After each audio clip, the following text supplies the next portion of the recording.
इस बातों को समझने में अनेबल होते हैं। वो अगर आपका सिलेक्शन नहीं हुआ, वो सीधे बोलते हैं लड़का सिंसियर नहीं था, एग्जाम क्वालिफाई नहीं कर पाया। वो आपकी रातों की मेहनत को कभी नहीं देख पाते, वो आपके उस परिश्रम को कभी नहीं देख पाते, आपकी हिडन पेन जो मॉक टेस्ट में नंबर ना आने का होता है, जो प्रेशर आप फील करते हो एक रात में 3 चैप्टर पढ़ने का, वो कभी नहीं समझ सकते। और उनको समझाओ भी मत। मैं मानता हूं कि लोग बहुत ताने मारते हैं, वो तुम्हारी प्रॉब्लम को कभी नहीं समझेंगे, वो तुम्हें केवल बोलेंगे तुम फेलियर है, तू एग्जाम नहीं निकाला, तू फेलियर है। पर मैं आज भाई तुम्हें बोल रहा हूं, तुमसे एग्जाम नहीं हुआ, तुम रीट्राई करो, तुम फेलियर नहीं हो सकते।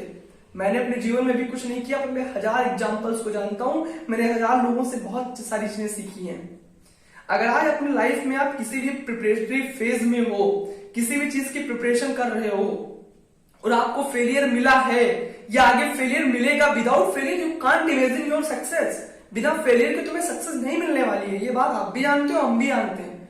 सोसाइटी कहेगी यार, वो लोग कहेंगे, वो समझ ही नहीं सकते तुम्हारे उस पेन को, वो समझ ही नहीं सकते तुम जो रातों रातों की तुम्हारी मेहनत को, वो समझ ही नहीं सकते।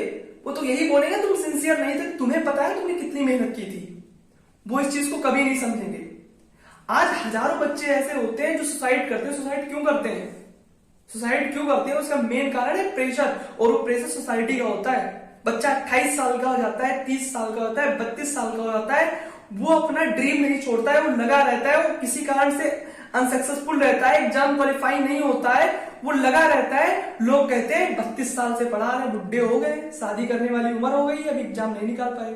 उसकी मेहनत को आप नहीं देख सकते, उसे आपको उस बात को बोलने की जरूरत नहीं है, वो ऑलरेडी इस चीज को समझ रहा है। सर, जब आप कभी कहते हो कितने बड़े हो गए, एग्जाम नहीं निकला तुमसे, तो ऑलरेडी वो इस चीज को जान करके अपने आप में गिल्ट फील करता है, वो रूम में कितना रोता है वही उसी को पता होगा।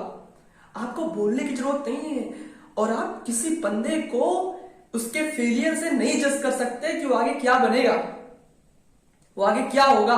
इस दुनिया में जितनी ग्रेट पर्सनालिटी है, जितने अच्छे टीचर्स हैं, कहा जाता है जो आईएएस नहीं बन पाए वो आईएएस बनाते हैं, जिन्होंने नीट क्वालिफाई नहीं किया वो नीट क्वालिफाई कराते हैं, जो अपना आईआईटी नहीं कर पाया दूसरों को आईआईटी कराते हैं। तो ये है सक्सेस, ये है सक्सेस। आपके लिए सक्सेस का मतलब क्या है? सक्सेस का मतलब है कि जब आप दूसरों को सक्सेस कराएं, जब आपकी वजह से किसी की जिंदगी बने। अगर मैं आज आप यहाँ पे बोल रहा हूं, आज कोई बंदा सुन करके मुझे मोटिवेट हो रहा है कि नहीं मैं उनको गलत प्रूफ करूंगा, या फिर मैं, कोई हो सकता है पेरेंट हमारी वीडियो को देख रहे हो, तो हो सकता है उन्हें कुछ अच्छी चीजें उनको सोचने को मिले कि नहीं, फेलियर एग्जाम ना क्वालिफाई करने से नहीं होता, तो उससे ज्यादा बड़ी खुशी मेरे लिए क्या होगी। तो मैं चाहता हूं कि आप इस प्रॉब्लम को समझे। एक कॉम्पिटेटिव फेज में बच्चे के सामने 1000 चैलेंजेस आती हैं, उसके सामने 1000 प्रॉब्लम होती हैं। आपको उसे प्रॉब्लम नहीं देना चाहिए, आपको उसे फेलियर नहीं बोलना चाहिए। अरे नहीं हुआ एग्जाम क्वालिफाई, पर इस बात की क्या गारंटी है कि वो आगे सक्सेसफुल होगा? इस बात को आप नहीं कह सकते हैं।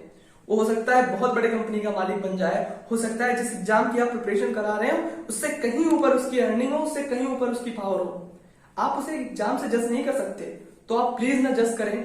और जो लोग भी यार अपनी जिंदगी में फेल हैं, मैं उनसे यही कहूंगा, या फिर जो फेलियर का सामना कर रहे हैं मैं उनसे यही कहूंगा, भाई तू लग रहा, तू मेहनत कर, तुम बहुत आगे जाओगे। I really salute the effort and dedication of each and every student who is in competitive phase. जिन्हें बीए बीएससी करनी थी वो तो कर रहे हैं यार। जो कॉम्पिटेटिव फेज में है, वो जो बंदा कंपटीशन में कूदा है, वो पढ़ने के लिए कूदा है। अगर उसे नहीं पढ़ना होता ना, तो आज जाके कहीं बीए बीएससी कर रहा होता, वो वहीं पे पढ़ रहा होता। वो मैं ऐसा नहीं कहता हूँ कि बीए बीएससी वाले पढ़ते नहीं है, पर वो अगर कॉम्पिटेटिव फेज में आया है तो वो इसीलिए